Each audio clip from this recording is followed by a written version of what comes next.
You ask Tiger to solve. This deals with linear equations with one unknown. The final result is a equals 5. Let's solve it step by step. Group all constants on the right side of the equation.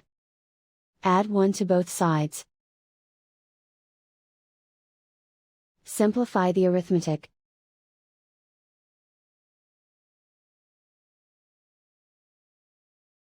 Isolate the a.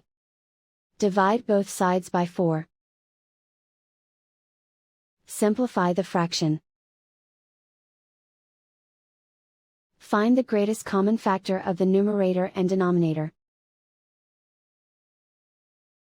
Factor out and cancel the greatest common factor. And so the final result is a equals 5.